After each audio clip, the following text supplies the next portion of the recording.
It is the Practical Prayer Podcast pre-show on New Thought Media Network. I am Reverend Bill Marchiony, that's Carol, and we're going to spend half an hour or so recording an episode of the Practical Prayer Podcast. This is actually going to be episode number 165. So, and we're going to do that any minute now. And we do this, we do the recording sessions on New Thought Media Network because it gives us a chance to broaden out a little bit.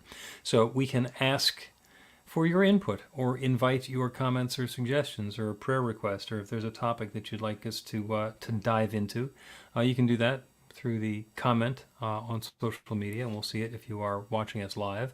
And if you happen to be paying attention to us on a recording, then you can just go to the website be-the-light.com, like it says right down there, bethelight.com, and there's a section about the Practical Prayer Podcast, and there's a like-minded submit a comment or inquiry or whatever button on there, so you can do that asynchronously or not while we're live and paying attention to you immediately. But in any case, we'll respond about with the same level of humility and respect, regardless of when you when you. I say was waiting something. to hear what you were going to say. This ought to be interesting.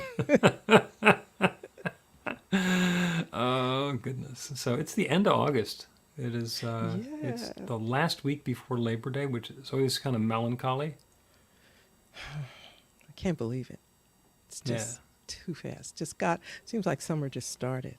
It was just like Memorial Day. And you live near the beach, so the tourists will be going home shortly.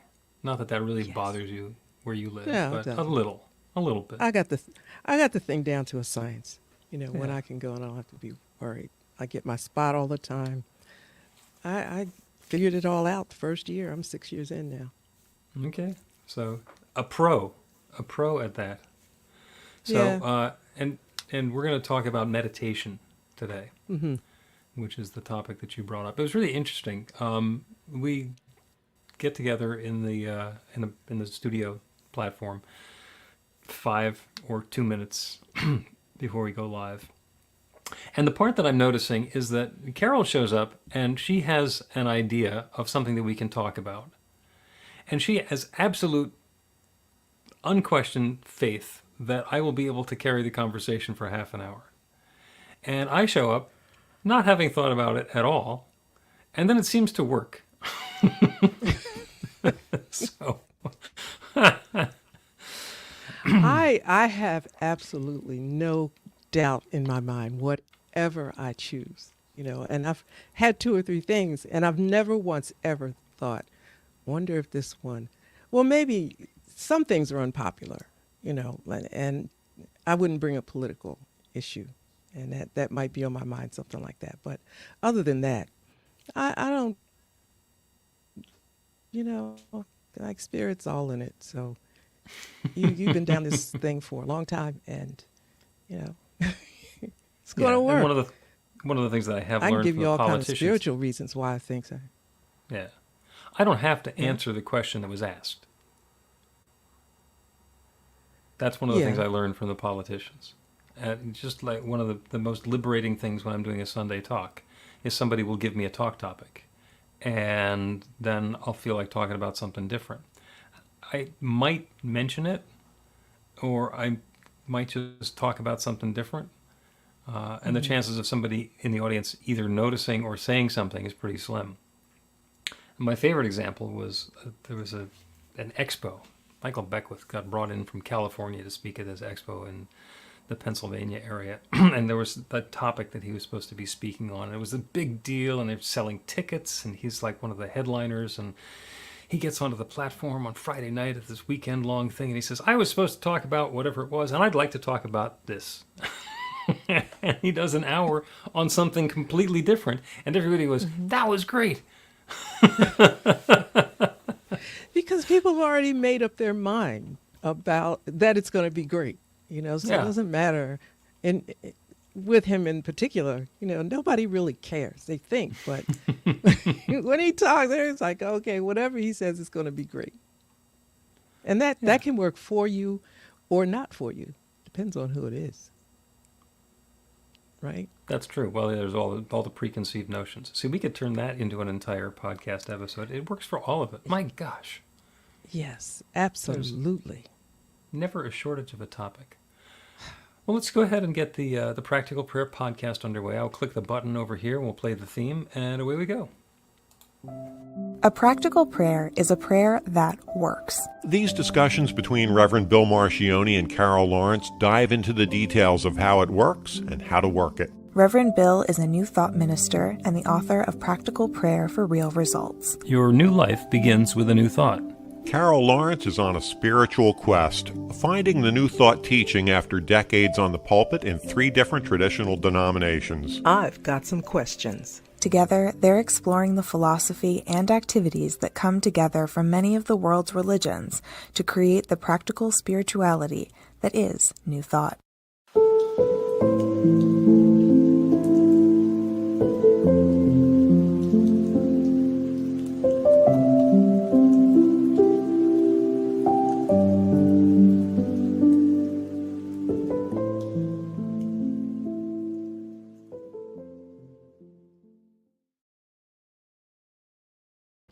Welcome to the Practical Prayer Podcast. I'm Carol, here with Reverend Dr. Bill Marchiony. We have a wonderful conversation. You have implied that you would like to talk about meditation. Yes, because there are so many, I use the word voices, but there are so many ways that people advise that you do it. And of course, when I was first exposed to it, this is the way you do it. And and it didn't feel comfortable to me, but I thought, well, it's me, it's my problem, and I'm the one. And so I struggle because this is the way you do it. And then now, many years later, there have been so many different ways to approach it. And so I just thought you might like to talk about that because I have my thoughts and we'll mix them all in. There you go. Well, big picture, and this might cut the conversation really short, is the idea in a meditation, which is different than in a prayer, is to make enough of a quiet space that the still small voice of the infinite can be heard. Now, in a prayer, especially a practical prayer, what we are doing is being very clear about the intentionality that we're creating in consciousness and communicating that with that infinite creative power that creates everything. And one of the things that we can pray for is wisdom, guidance, or insight. Well, in order for the wisdom, guidance, or insight to show up, we really need to shut up so that we can hear it. Okay. If I say, I want a sign, and then I close my eyes, or I'm looking down at my phone and I'm not paying attention to the sign, okay, well, what happened? Okay, a whole squadron of fighters just flew overhead going in that direction. Or there was a billboard that said, go to this place. And if I'm not paying attention, then I'm not going to get the benefits of what it was that I said that I wanted. So meditation is about a technique that lets us quiet our mind so that we can hear the infinite when it tells us something new. Mm-hmm. Mm-hmm. And I remember the real simple definition I heard, I can't even remember who said it, but prayer is talking to God and meditation is listening. Yep. And I thought, okay, that's pretty simple. That's just really simple. But then as I read how-to books and how-to videos on YouTube, it gets really cumbersome. It really does. You got to breathe a certain way. And, the perfectionist in me cropped up and, said, okay, I'm going to breathe a certain way. I'm going to do this. I was just thoroughly exhausted and then like frustrated and just like, this is crazy. Rather than to say not to do it, I found my own way. But listen, there's just too much noise out there. Psalm 46:10 says, be still and know that I am God. I said, you know what? That's gold. That is gold. You can give it the metaphysical interpretation however you want to, but just be still and then see Well, that what makes happens. it sound really easy. It makes it sound, but it's a place to start. It is. Like just let me. At least I know that stillness is a part of the agenda. Right. Right. And there's something that you said which is actually a key element in the meditative, in the orientation of meditation. You said there's a lot of noise out there. And that is correct. And there's a lot of noise in here. So the estimate is that people have up to 70,000 thoughts a day. That's a lot of thoughts. I did the arithmetic. I got my little calculator out and I did the arithmetic. That's 49 thoughts per minute, which is almost one a second. Well, if your mind is chattering at that rate of 48 a minute, there's a lot of noise in here. And meditation is about getting those, not necessarily to stop, but just to hold off until we're done with the meditation so that we can have a space that's not filled up with our 70,000 daily thoughts. So, lots of ways of doing it. That was going to be my point. I think there are different ways depending on your personality and the way that you just approach different things. For me, I just cannot have the group thing is okay, but I can't because just the group itself is a distraction. There are other human beings around with thoughts that are going nuts. They're not going nuts, but the thoughts to me are going nuts because it's all, and I'm not saying I read all the thoughts, but I do feel them. And so you have to find your space. Absolutely. And I'm not sure if there's a right or wrong. I'm just saying I think it may be a right or wrong in terms of what's right for you. Absolutely. And I mean, the advice, the best guidance ever given was by the goddess Nike, who said, just do it. Just do it. Just do it. And what that means is instead of trying to figure out what's going to be the best meditation technique for me, and then doing all of the mental exercises of trying to figure it out, pick one and try it. And notice what happens. The idea is that we want to be able to turn away from the thoughts. Now, we can't stop our thoughts. Our brains, our minds are created to be thinking.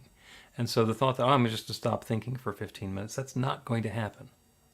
What we will be able to do, in many ways, is to let the thoughts go by, to not get locked into them or to buy into them or to have them be the sum total of our focus, but to allow ourselves a little bit of space where we're not focused on the thoughts.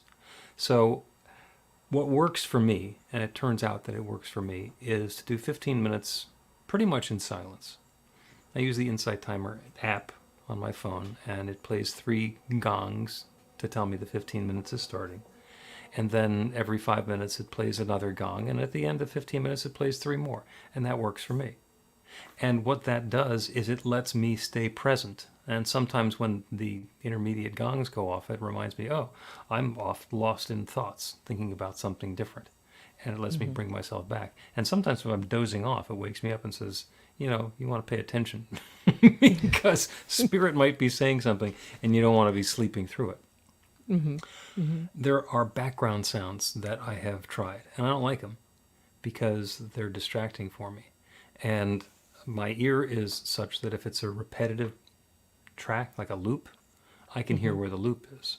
And I can, even if it's a babbling brook, I can hear this is the same part of the brook playing again that it does every 3 minutes. And that distracts me. So I don't do that. There are people who I'm friends with who are musicians. They can't have background music because they just get lost in this is the chord, and this is the cadence, and this is the tempo, and all the rest of it, and so their minds get taken over because they know too much about music. If sitting in silence for 15 minutes is great for you, great. And if it makes you crazy because you really want to have something going on, then do a guided meditation. Do a yoga nidra. Do some other a breath work practice. Try. I mean, there are thousands and thousands of different ways to meditate. Try a second one, and if that doesn't work, then try a third one. And by golly, you might try 3 dozen of them and then go back to the second one you tried, because it turns out of all of them, that's my favorite. Just do it. Just do it. Just You do it. know, I'm an excellent student. I'm telling you, if there's Yes, nothing you else are. I am in life, I'm a student. And I have just enormous respect for the teacher. So I'm like wired to, if the teacher says it, try it, try it, try it. And I just kind of went, you know, gaga with all of that in terms of meditation, because there's a lot of meditation teachers, you know, and they're telling you all something different. And then but this is something also that helps me.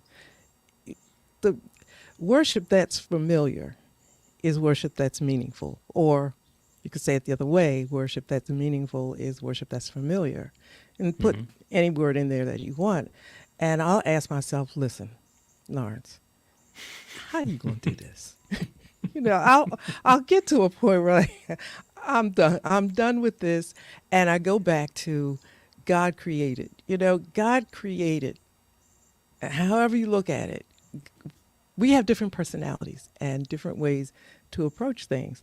So I'm thinking, why are you struggling to do something different than you normally would? You know, you're not wired this way. So I'm wired for quiet.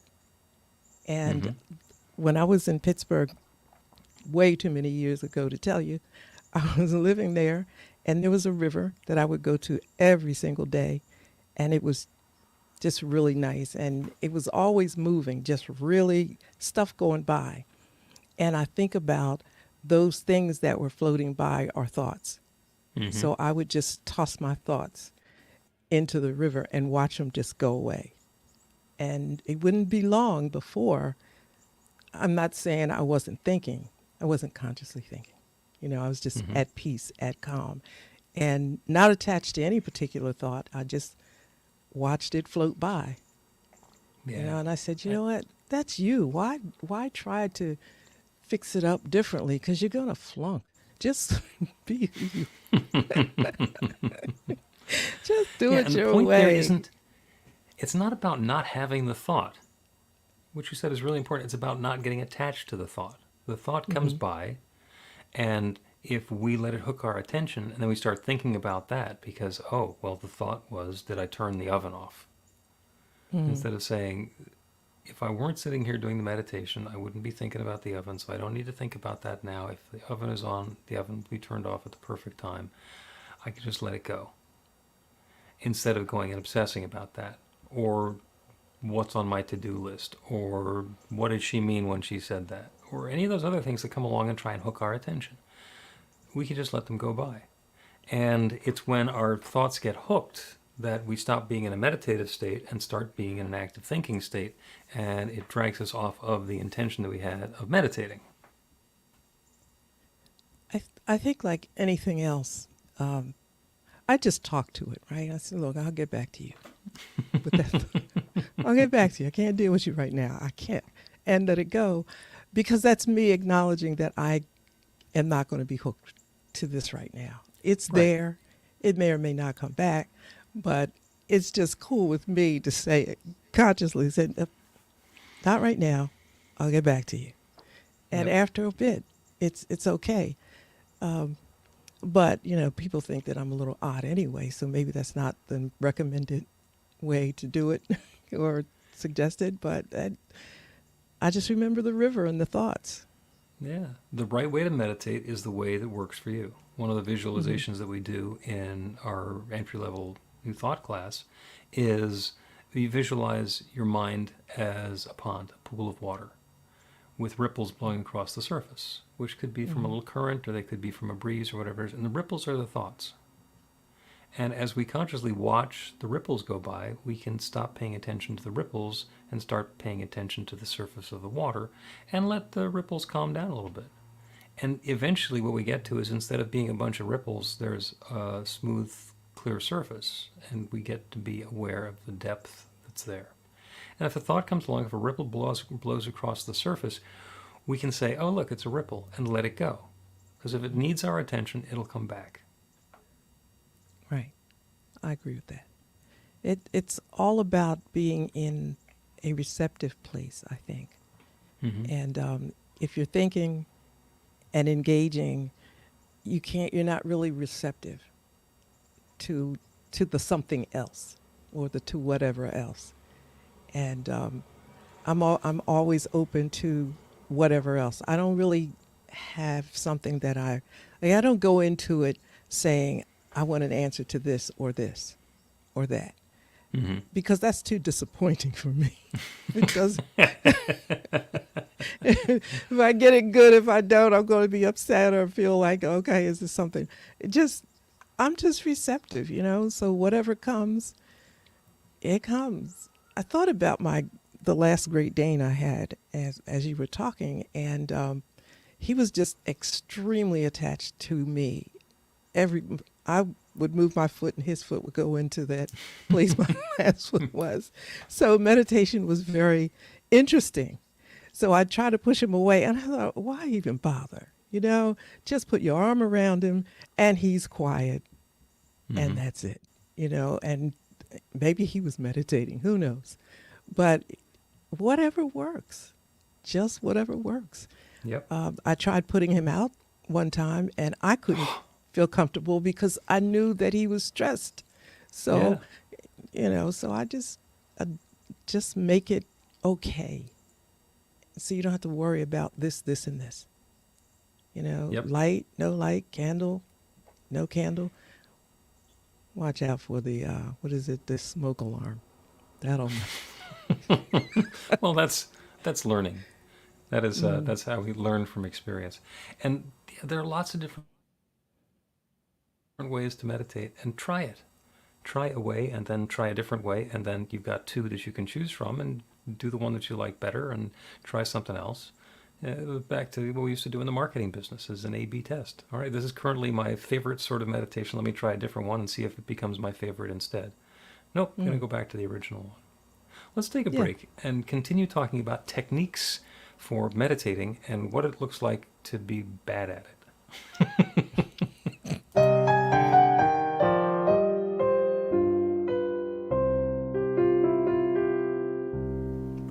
Are you ready to get results? Now, that's not a rhetorical question. Are you ready to get results? RUR2GR. That's actually the abbreviation for the steps in a practical prayer. Recognition, unification, realization, gratitude, and release, with a couple of extra steps in there in case some doubt creeps in along the way. RUR2GR.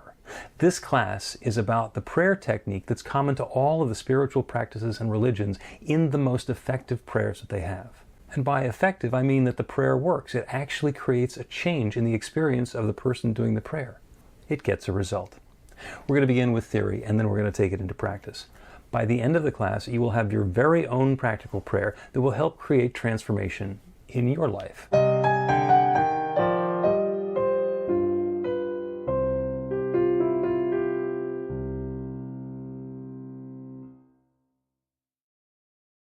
Welcome back to the Practical Prayer Podcast. I'm Carol, here with Reverend Dr. Bill Marchiony.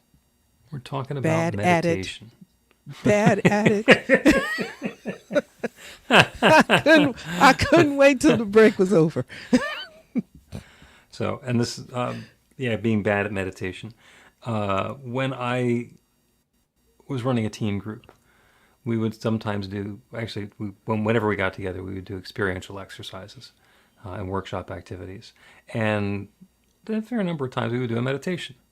And we would tell the youth, please sit up to do this, don't lie down. And the reason that we don't want you to lie down is because it's likely that you'll fall asleep. And some of them, being teenagers, can you believe it, would lie down anyway. And at the end of the meditation, some of them would say, I fell asleep. That's how you do it badly. If the guidance and the instructions are, do this, and you do something different, and it doesn't work, that's meditating badly. And it's not because it's not punishment or somebody judging. It's like, if you set out to take a nap, then take a nap. But if you set out to do a meditation, then let's position ourselves and get ourselves in alignment with being able to accomplish what we want to accomplish.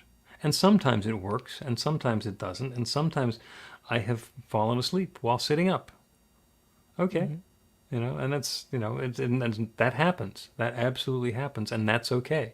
But what we want to do is make ourselves predisposed to success.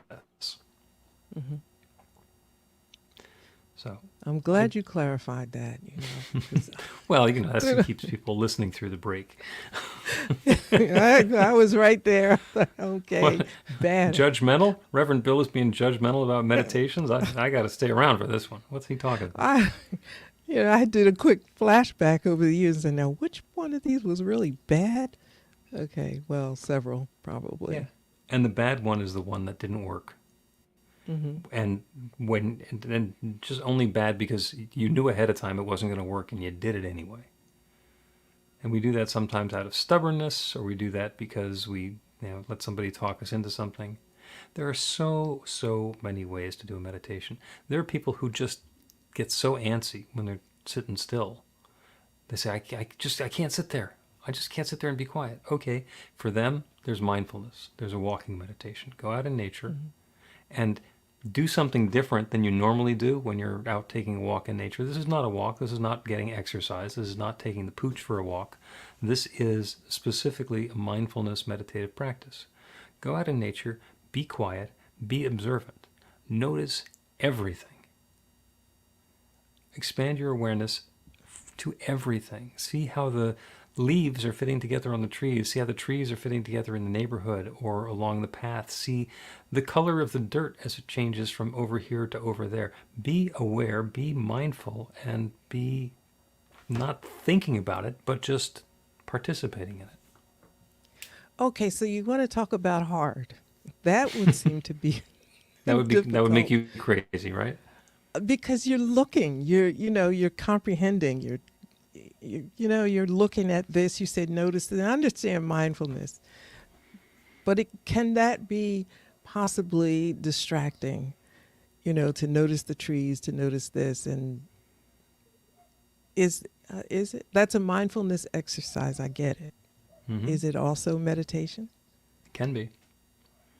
And the only person who can say whether that was a meditative process or not is the person who went through the experience and came out on the other side and said, wow, I feel even more connected to spirit, even more aware of my place in this divine creative process.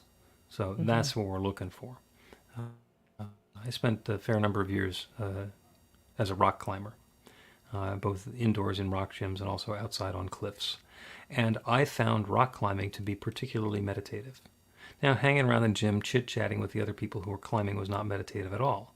But there were times when I get myself on the wall, and it is me, and the holds on the wall, and gravity, and it is about being completely focused on what it is that I'm doing next to engage in this moment, and everything else would fall away.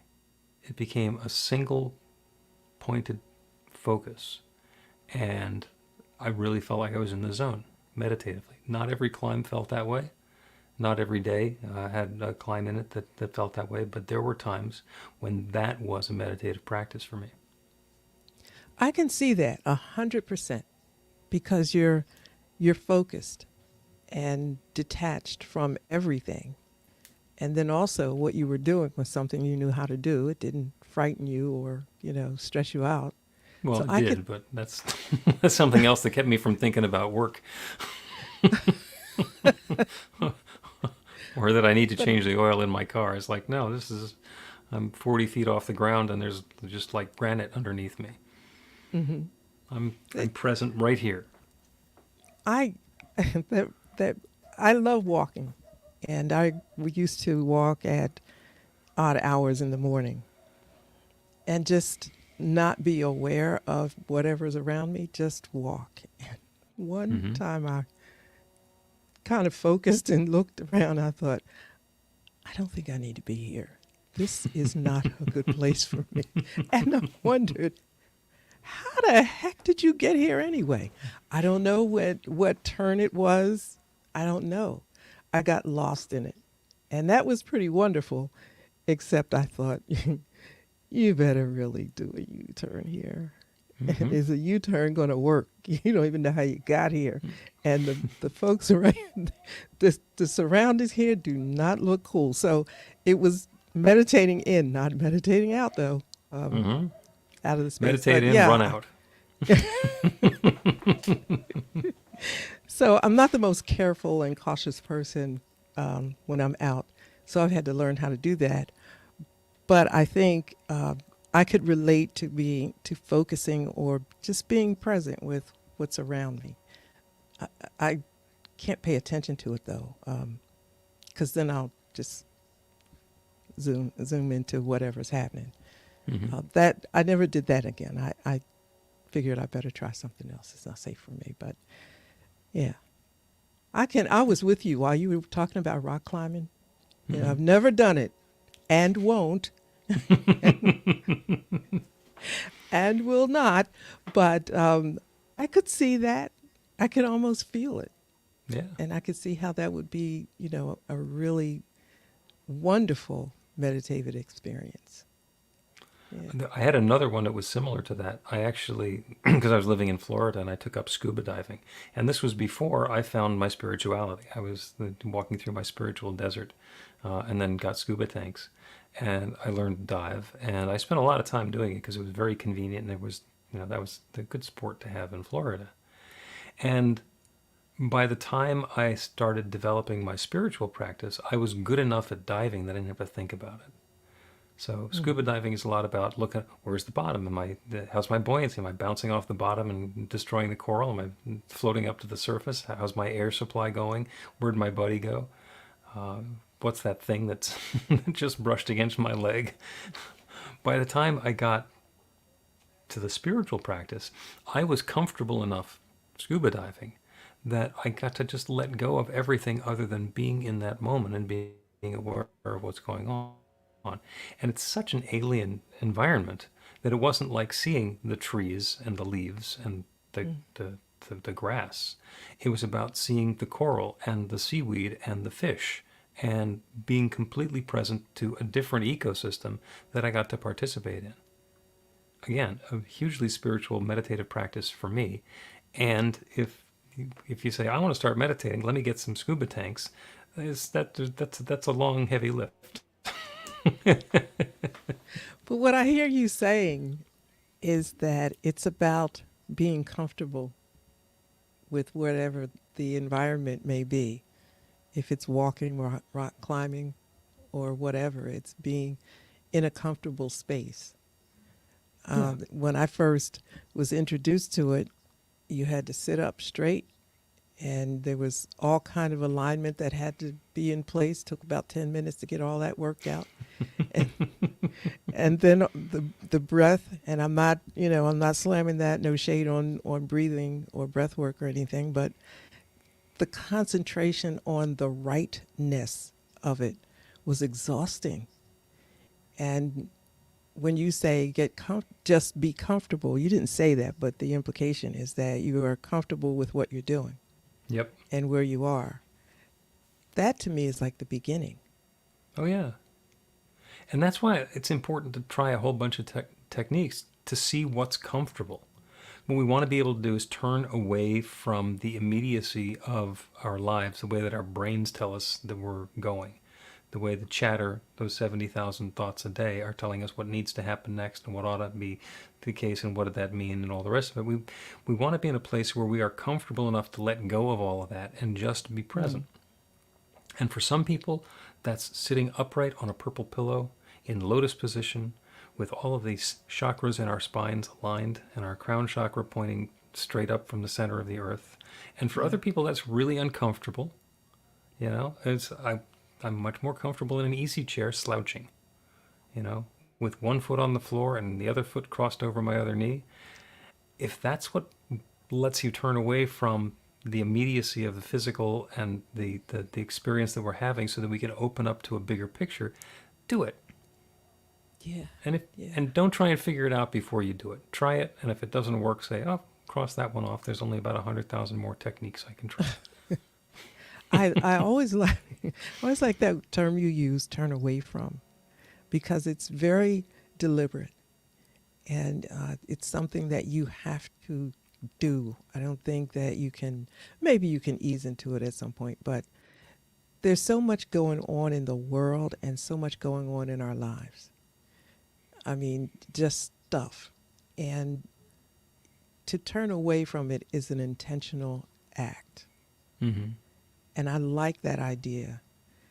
I can't breathe my way into it. I mean, it's cool. I'm telling you, it's fine. I really don't want anybody to think that I'm, throwing shade on breath work, because I do that also. But I think when I met you and you first used that term, turn away from, I said, you know what? I know how to do that. I'm done with this. I am not, you're over there, and this is what's happening in my world right now.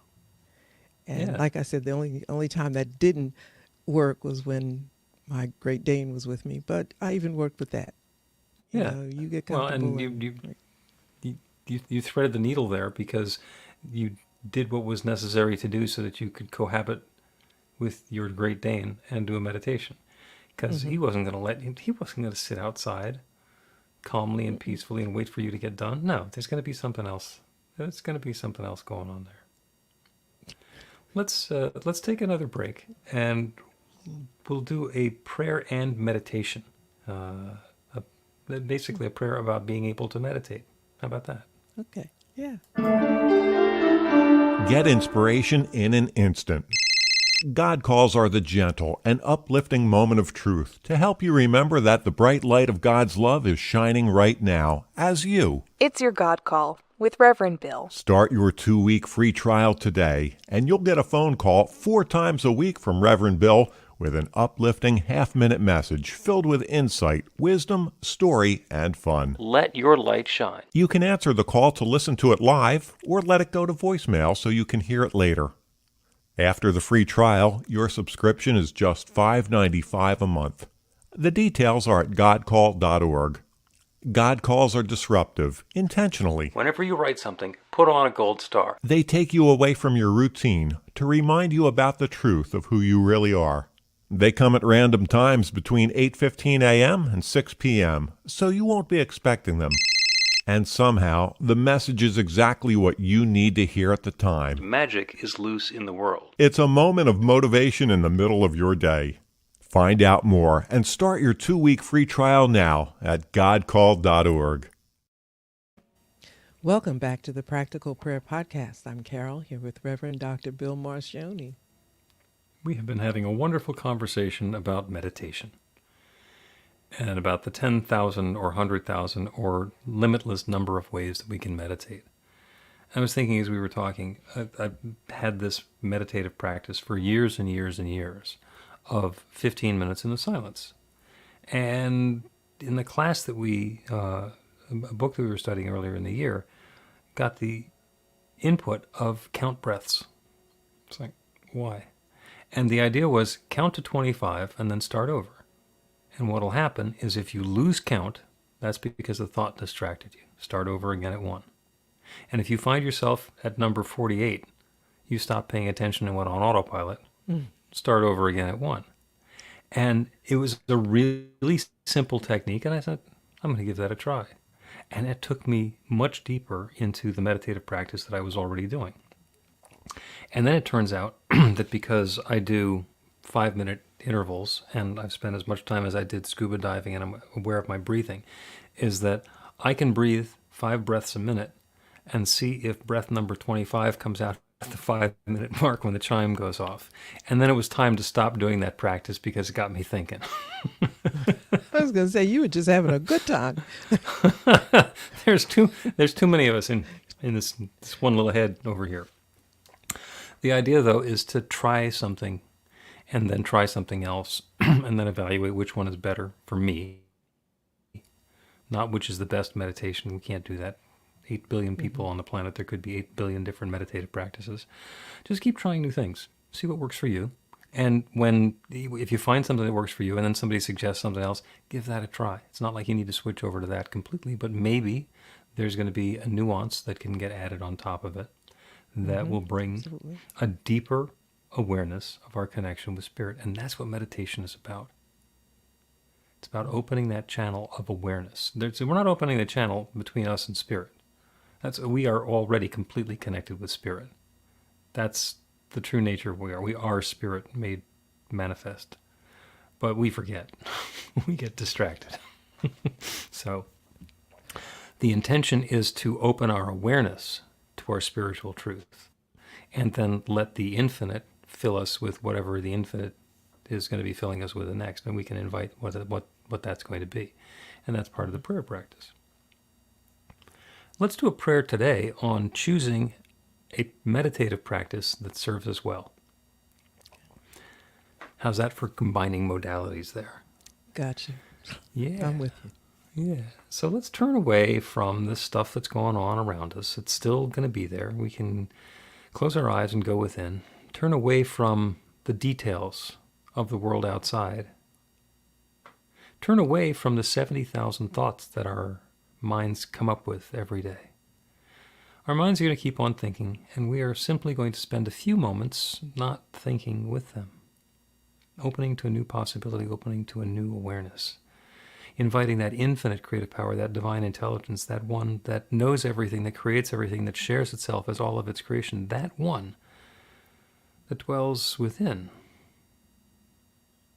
has the ability to inform us, to guide us, to let us know what is the next perfect step for us to take. That infinite creative power, that divine mind, of which each of us is an individualized mind. That one mind is now informing us, each in our own way, of that next perfect meditative practice to try. It gets to be different for everybody. It doesn't need to be the be-all and end-all, the one that we're going to settle on for the rest of our lives. It is simply the next perfect step to take in the evolutionary path of deepening into our spiritual awareness and a rich and satisfying and uplifting meditative practice. So that's what I'm inviting. That's what I'm claiming for each of us. That divine clarity on exactly the next perfect meditative practice to engage in. The inspiration to do something new or to tweak something that's been going on for a while. The guidance is at hand. There's no wrong answer. And I know that each one is fulfilled and uplifted with exactly the right idea for this next moment. This next perfect opportunity to deepen into our connection with the infinite is at hand. And I'm grateful for it. I'm grateful for the wisdom that we get. I'm grateful for the awareness that we embody. And I'm grateful to be able to speak this word of intentionality, of opening, of invitation, and release it into that creative law that creates everything. And I'm grateful to know without any doubt, hesitation, or question whatsoever that the infinite is already saying yes. The guidance is already underway. The inspiration is already flowing. So I let it be. So it is. The Practical Prayer Podcast with Reverend Bill Marchiony and Carol Lawrence is a production of BeTheLight.com. be-the-light.com. Where you can find more information about practical prayer for real results. Our theme is by Music of Wisdom. You can learn about the spiritual community of New Thought Philadelphia with daily guided meditations, Weekly celebrations of spirit, and Reverend Bill's classes in practical spirituality at newthoughtphilly.org.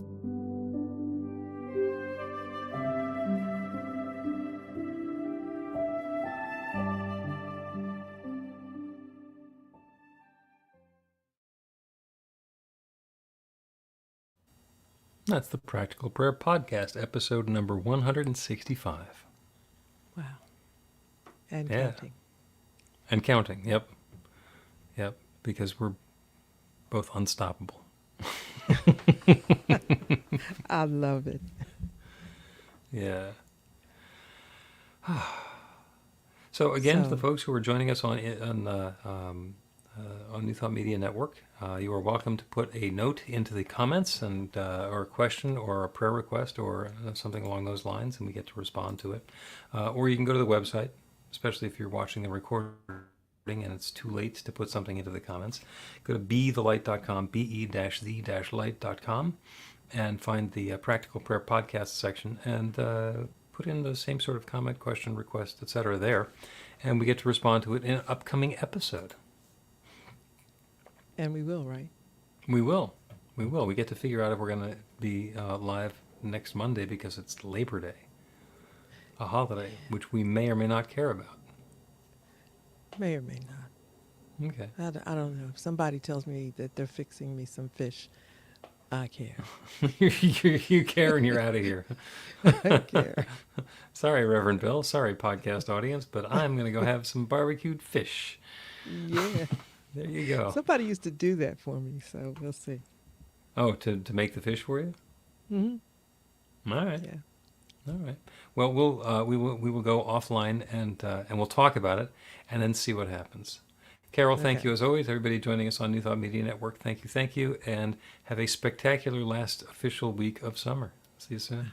Please help us say thank you to our organizational sponsors, including the Hefferland Foundation, Affiliated New Thought Network, International New Thought Alliance, Science of Mind Archives and Library Foundation, Center for Spiritual Living Denver, Center for Spiritual Living Midtown, New Thought Philadelphia, Planned Happiness Institute, Summit Center for Spiritual Living, One Heart Retreats, Center for Spiritual Living on the Lake, Unity Kitchener, Unity Spiritual Center, Ottawa, Om Center for Spiritual Living, Satya Center, Begin Within Ministries, Center for Spiritual Living North Jersey, Unity of Savannah, and the Center for Spiritual Living Seattle, as well as all of our individual donors. Thank you for being part of the New Thought Media Network. Please like, share, and subscribe. New Thought Media Network, positively inspiring.